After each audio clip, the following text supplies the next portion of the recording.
Subscribe करिए hi-fi study channel को, bell icon को प्रेस कीजिए लेटेस्ट वीडियो अपडेट सबसे पहले पाने के लिए। हेलो दोस्तों का फिर से आप सभी का बहुत बहुत स्वागत करता हूं आपके अपने चैनल हाईफाई स्टडी पे।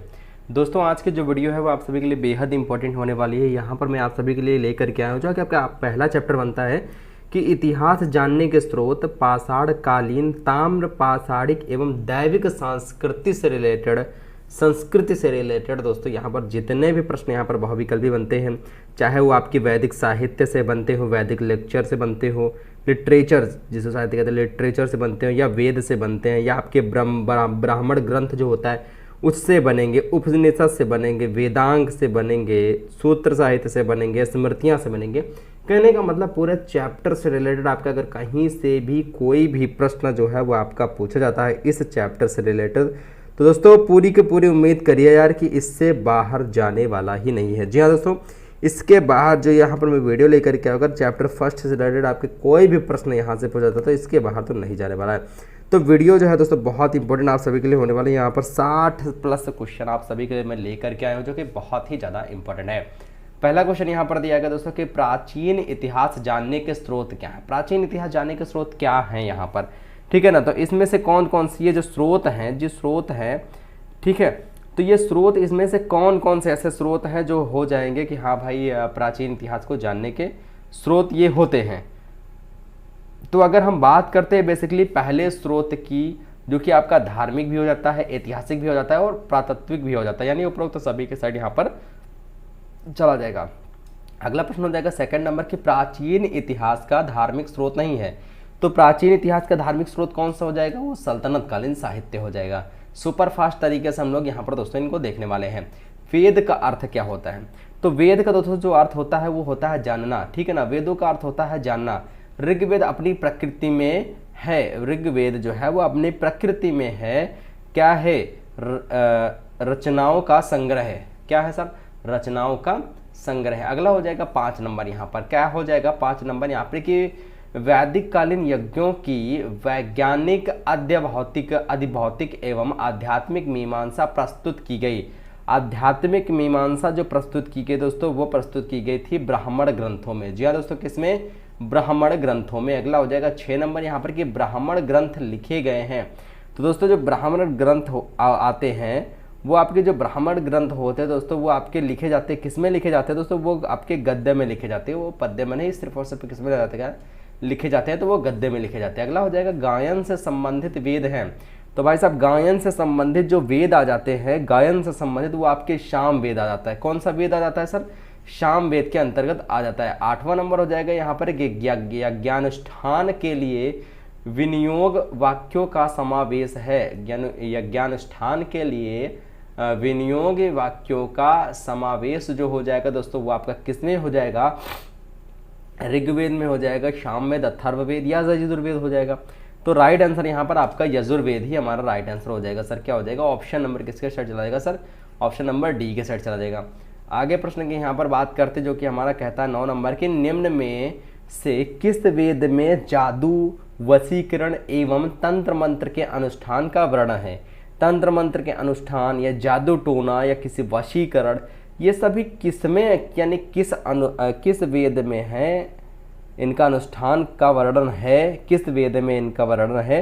तो दोस्तों वो आपका वेद हो जाएगा दोस्तों, ये आपका वेद हो जाएगा अथर्ववेद में, ठीक है ना सर, किस में है, अथर्ववेद में है। अगला हो जाएगा यहाँ पर दोस्तों कि आर्यों के विषय में प्रारंभिक जानकारी मिलती है। तो आर्यों के विषय में प्रारंभिक जानकारी दोस्तों वेदों से मिलती है। जंगल में निवास करने वाले सन्यासियों के मार्गदर्शन में लिखा गया, सन्यासियों के मार्गदर्शन में लिखा गया क्या, अरण्यक लिखा गया, ब्राह्मण लिखा गया, उपनिषद लिखा गया, स्मृति लिखा गया। तो राइट आंसर 11 नंबर का दोस्तों ऑप्शन नंबर ही हो जाएगा, अरण्यक उनको लिखा गया। अगला हो जाएगा यहाँ पर कि भारतीय संगीत का जनक है। भारतीय संगीत का जनक दोस्तों किसको माना जाता है, तो भारतीय संगीत का जो जनक है वो किसको माना जाता है सर, वो माना जाता है यहाँ पर सामवेद। किसको माना जाता है सर, सामवेद को माना जाता है। अगले प्रश्न की यहाँ पर बात करते जो कि हमारा 13 नंबर क्वेश्चन कहता है कि दार्शनिक एवं रहस्यात्मक विषयों का वर्णन किया गया है। तो इन विषयों का वर्णन जो है दोस्तों वो आपका किया गया है अरण्यक में, ठीक है ना, अरण्यक में किया गया है। अगला हो जाएगा कि इतेरे अरण्यक में किस वेद से संबंधित है, तो किस वेद से संबंधित है दोस्तों ये, तो ये आपका ऋग्वेद से रिलेटेड हो जाएगा, ऋग्वेद से संबंधित ये आपका हो जाता है। ऑप्शन नंबर ए को लॉक करेंगे। 15 नंबर क्वेश्चन कहता है कि किस वेद का कोई अरण्यक उपलब्ध नहीं है, किस वेद का कोई अरण्यक उपलब्ध नहीं है, तो दोस्तों वो वेद कौन सा हो जाएगा, वो वेद आपका हो जाएगा अथर्ववेद के अंतर्गत आ जाता है। ठीक है ना सर, अथर्ववेद के अंतर्गत आ जाता है। 16 नंबर क्वेश्चन हो जाएगा कि प्राण विद्या की महिमा का विशेष रूप से प्रतिपादन मिलता है। प्राण विद्या की महिमा का विशेष रूप से जो प्रतिपादन है मेरे दोस्तों वो किस में मिलता है। ठीक है, ये चीज़ यहाँ पर बात की गई है कि वो आखिर जो मिलता है तो वो किस में मिलता है। तो अगर मैं यहाँ पर बात करता हूँ कि प्रतिपादन किस में मिलता है, आपका ब्राह्मण हो जाएगा, स्मृत हो जाएगा, अरण्यक हो जाएगा या उपनिषद हो जाएगा। राइट आंसर आपका अरण्यक हो जाएगा। ऑप्शन नंबर सी को लॉक कर देंगे यहाँ पर, बिल्कुल सही हमारा आंसर हो जाएगा। 17 नंबर क्वेश्चन हो जाएगा कि किस ग्रंथ का मानना वनों में किया जाता है, मतलब मनन जो है वो किस में किया, यानी कि वनों में किया जाता है। किस ग्रंथ का मनन जो है वो वनों में किया जाता है, तो दोस्तों वो कौन सा ग्रंथ है, वो आपका हो जाएगा यहाँ पर दोस्तों, वो आपका कौन सा ग्रंथ हो जाएगा, वो आपका अरण्यकों का हो जाएगा, क्योंकि जंगल से रिलेटेड है ये। अगला है हमारा 18 नंबर की उपनिषद की कुल संख्या कितनी होती है, तो इसका जवाब आपको दोस्तों कमेंट बॉक्स में देना, बहुत ही आसान प्रश्न है। अगला हो जाएगा यहाँ पर शंकराचार्य ने कितने उपनिषदों का पर अपना भाष्य लिखा, उपनिषदों पर अपना भाष्य लिखा, तो दोस्तों वो कितनी संख्या हो जाएगी, यानी उपनिषदों की कितनी संख्या थी, तो वो संख्या दोस्तों जो थी वो आपकी 10 थी। ठीक है ना, कितनी थी सर, 10 थी। ऑप्शन नंबर बी को लॉक करेंगे यहाँ पर।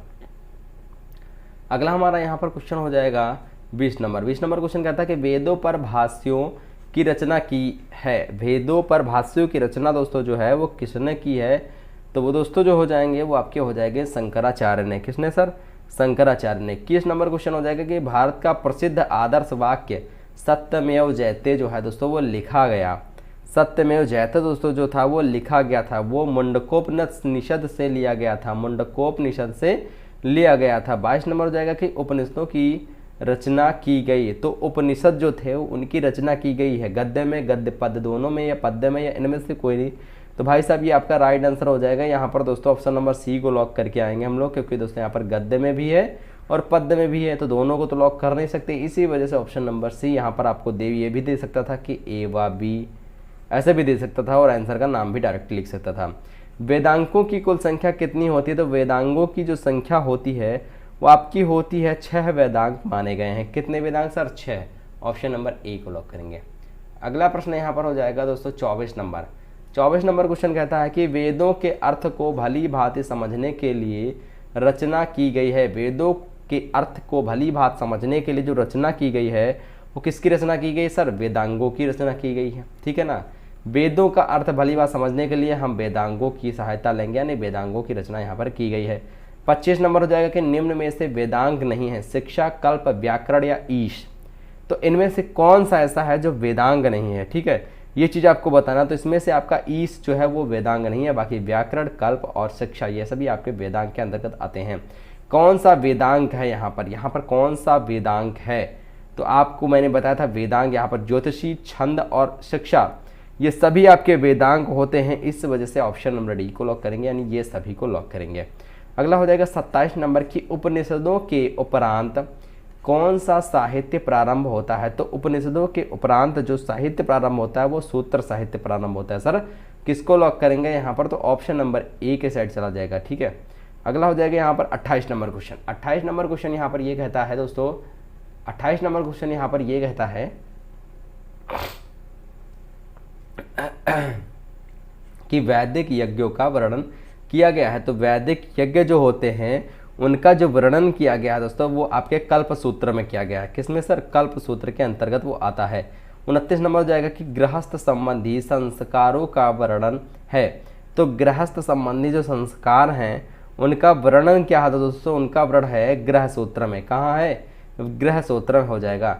23 नंबर हो जाएगा कि निम्नलिखित में से किस सूत्र में सामाजिक, राजनीतिक एवं वैधानिक व्यवस्था का वर्णन किया गया है, तो किस सूत्र में किया गया है, सामाजिक राजनीतिक वैधानिक का वर्णन किया गया है, तो भाई साहब किस सूत्र में किया गया है, वो आपका हो जाएगा धर्म सूत्र में। किसमें सर, धर्म सूत्र के अंतर्गत आ जाता है। 31 नंबर हो जाएगा निम्न में से किसे धर्मशास्त्र भी कहा जाता है। जी हाँ दोस्तों, धर्मशास्त्र जो है वो कहा जाता है। तो किसको कहा जाता है सर धर्मशास्त्र, वो कहा जाता है दोस्तों स्मृतियों को। स्मृतियों को दोस्तों धर्मशास्त्र के अंतर्गत रखते हैं या कहा जाता है।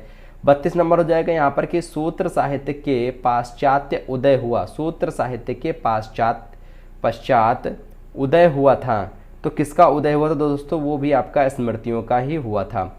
अगला हो जाएगा सबसे प्राचीन स्मृति जो है वो कौन सी है। स्मृति जो है सबसे प्राचीन वो कौन सी हो जाएगी, तो दोस्तों वो हो जाएगी मनुस्मृति जो है वो सबसे प्राचीन स्मृति के अंतर्गत आती है या है। ठीक है, आगे बात करते हैं यहाँ पर 34 नंबर प्रश्न, जो कि कहता है कि मनुस्मृति की रचनावधि कितनी है। तो मनुस्मृति की जो रचनावधि है वो आपकी हो जाएगी 200 ईसा पूर्व से 100 ईसा पूर्व। ठीक है, अगला हो जाएगा यहाँ पर कि प्रमुख स्मृतिकार हैं। तो प्रमुख स्मृतिकार इनमें से कौन से हो जाएगा, कात्यायन हो जाएगा, बृहस्पति हो जाएगा, नारद हो जाएगा। राइट आंसर दोस्तों आपके यहाँ पर नारद भी होते हैं, बृहस्पति भी और कात्यायन भी होती है। इस वजह से ऑप्शन नंबर डी को यहाँ पर लॉक कर देंगे। 36 नंबर हो जाएगा कि मेघातिथि ने किस स्मृति पर टीका लिखी है।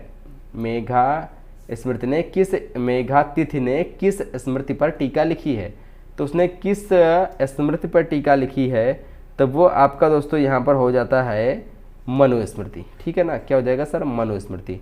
अगला हो जाएगा कि मनुस्मृतिकार ने मनुस्मृति पर टीका लिखी है। मेघातिथि, कुल्लूक भट्ट, भरुची या गोविंदराज। तो 37 नंबर का राइट आंसर तो आपको पता ही सर मेघातिथि हो जाएगा यहाँ पर राइट आंसर हमारा। मेघातिथि ने मनुस्मृति स्मृति और मनुस्मृति मेघातिथि, तो ये एक दूसरे के आप लोग याद रखिएगा। ठीक है ना, एक दूसरे के विपरीत ही हैं। अगला हो जाएगा यहाँ पर कि विज्ञानेश्वर ने किस स्मृति पर टीका लिखी है। तो विज्ञानेश्वर ने किस स्मृति पर टीका लिखी है, वो आपका हो जाएगा यहाँ पर कि याज्ञवल्क्य स्मृति के अंतर्गत ये आ जाता है। अगला हो जाएगा यहाँ पर कि त्रिपिटक संबंधित है या त्रिपिटक साहित्य जो है वो किससे संबंधित है, तो वो आपका बौद्ध से संबंधित आ जाता है। किससे संबंधित सर, बौद्ध से संबंधित आ जाता है। 40 नंबर हो जाएगा कि यहाँ पर त्रिपिटक की रचना की गई। जी दोस्तों, त्रिपिटक की जो रचना है वो की गई। जी हाँ, बहुत बहुत बहुत इंपॉर्टेंट क्वेश्चन ये आपके लिए। 40 नंबर जो है, तो इसकी रचना जो की गई थी वो बौद्ध संगीतियों के लिए की गई या बौद्ध संगीतियों में की गई है। त्रिपिटक का शाब्दिक अर्थ क्या होता है, तो भाई साहब त्रिपिटक का जो शाब्दिक अर्थ होता है वो आपका टोकरी होता है। त्रिपिटक का शाब्दिक अर्थ टोकरी होता है। त्रिपिटक साहित्य में शामिल किया है। त्रिपिटक साहित्य में शामिल किया सर, किसको शामिल किया गया है, सुत्त पिटक को, विनय पिटक को या अभिधम्म पिटक को या फिर उपरोक्त सभी। तो 42 नंबर का भी भाई साहब राइट आंसर हमारा ऑप्शन नंबर डी के साइड ही चला जाएगा। ठीक है ना, उपरोक्त सभी हमारा करेक्ट आंसर हो जाएगा। अगला हो जाएगा 43 नंबर के त्रिपिटकों की रचना की गई। त्रिपिटकों की रचना की गई थी महाभिनिष्क्रमण द्वारा या महापरिनिर्वाण द्वारा या फिर धर्म चक्र परिवर्तन के बाद या बोधि के बाद।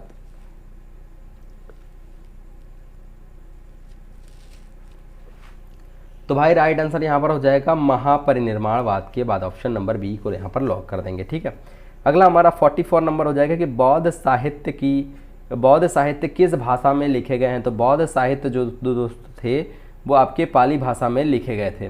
जैन साहित्य किस भाषा में लिखा गया है, तो जैन शब्द जो है यानी जैन साहित्य जो है वो किस भाषा में है, तो जैन साहित्य भी आपका प्राकृत भाषा के अंतर्गत आ जाता है। 46 नंबर क्वेश्चन हो जाएगा कि जैन साहित्य को क्या कहा जाता है। 46 नंबर क्वेश्चन यहाँ पर हो जाएगा कि जो जैन साहित्य है उसको क्या कहा जाता है। तो भाई साहब जैन साहित्य को आप कह सकते हो आगम भी कह सकते हो। ठीक है सर, क्या कह सकते हो सर, आगम के नाम से भी जान सकते हैं, यानी आगम भी इसको कह सकते हो।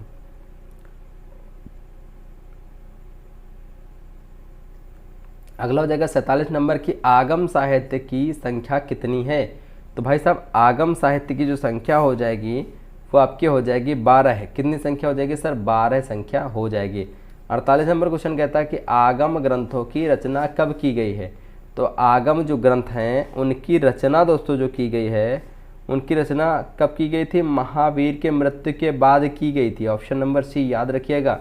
एक तो ज्ञान के बाद जन्म या गृह त्याग, तो भाई साहब मृत्यु के बाद यहाँ पर राइट आंसर हमारा होगा। ठीक है, अगला हमारा क्वेश्चन हो जाएगा यहाँ पर कि निम्न में से कौन महाकाव्य है। तो निम्न में से कौन सा इसमें से महाकाव्य के अंतर्गत आता है, तो आपका महाभारत हो जाएगा। अगला हो जाएगा यहाँ पर कि महाकाव्य रामायण की रचना मूलतः किस भाषा में की गई है। तो किस भाषा में, संस्कृत, मागधी, प्राकृत या पाली। तो ये जो है ये आपके संस्कृत भाषा में की गई है। वाल्मीकि कृत रामायण में श्लोक हैं, कितने श्लोक होते हैं, इसका जवाब आपको कमेंट बॉक्स में देना, क्योंकि सभी लोग को पता है, क्योंकि ये तो आप लोग मोस्टली अगर ये नहीं जानते तो कुछ भी नहीं जानते यार। चतुर्विंशति सहस्त्री संहिता कहा जाता है, ये किसको कहा जाता है। तो ये दोस्तों जो कहा जाता है ये किसको कहा जाता है सर, तो ये कहा जाता है आपके रामायण को कहा जाता है। ठीक है, किसको कहा जाता है, रामायण को। अगला हो जाएगा भुषुंडी रामायण को कहा जाता है। भुषुंडी रामायण को आदि रामायण के नाम से जानते हैं, पाक रामायण के नाम से जानते हैं, या मानस रामायण के नाम से जानते हैं, या रामायण नाम से जानते हैं। तो 53 नंबर का राइट आंसर दोस्तों आपका आदि रामायण हो जाएगा। भुषुंडी रामायण को आदि रामायण के नाम से भी जानते हैं। वाल्मीकि कृत रामायण में छठा कांड है। वाल्मीकि कृत रामायण में कौन सा छठा कांड है, जवाब आपको नीचे कमेंट बॉक्स में देना है, सभी को पता यार। 55 नंबर, राम कथा पर आधारित ग्रंथों का भारत के बाहर सर्वप्रथम अनुवाद किया गया था। तो किस भाषा में अनुवाद किया गया था या किस देश द्वारा अनुवाद किया गया था। तो दोस्तों ये राइट आंसर जो हमारा हो जाएगा ये आपका चीन हो जाता है। ठीक है ना, चीन में रामायण का अनुवाद किया गया है। महाभारत की रचना की थी, तो महाभारत की रचना दोस्तों जो थी वो किसने की थी।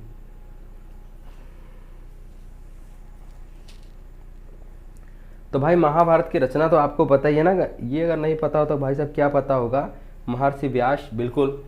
अगला हो जाएगा यहाँ पर हमारा कि भारत का प्रारंभिक नाम है। जहाँ भारत का प्रारंभिक नाम क्या हो जाएगा, भारत शतसहस्त्री संहिता, महाभारत या जय संहिता। तो 57 नंबर का राइट आंसर आपका जय संहिता ही हो जाएगा प्रारंभिक नाम। ठीक है, अगला हो जाएगा महाभारत में मूलतः कितने श्लोक हैं। तो महाभारत में श्लोकों की अगर बात करते हैं तो 8800 श्लोक माने जाते हैं। 59 नंबर हो जाएगा यहाँ पर कि महाभारत का प्रारंभिक उल्लेख किस ग्रंथ में मिलता है। तो महाभारत का प्रारंभिक उल्लेख जो है वो आपका अश्वालय ग्रह सूत्र में मिलता है। अश्वालय ग्रह सूत्र में इसका उल्लेख मिलता है। अगला प्रश्न हमारा हो जाएगा 60 नंबर की 1400 ईसा पूर्व के बोगज कोई अभिलेख में किस वैदिक देवता का उल्लेख नहीं है। तो किस वैदिक देवता का उल्लेख नहीं है, तो वो आपका अश्वनी हो जाएगा। ठीक है सर, क्या हो जाएगा, अश्वनी हो जाएगा। अशोक के अभिलेख किस लिपि में हैं। तो अशोक के जो अभिलेख है वो ब्राह्मी है, खरोष्ठी है, अरमाइक है, या उपरोक्त सभी हैं। तो 61 नंबर का राइट आंसर दोस्तों ऑप्शन नंबर डी हो जाएगा। क्या हो जाएगा सर, ऑप्शन नंबर डी हो जाएगा आपका, उपरोक्त सभी के साइड चला जाएगा। अगला हो जाएगा 62 नंबर की पुराणों की संख्या कितनी है। जी हाँ, पुराणों की संख्या कितनी होती है, 18, 19, 20 या 21।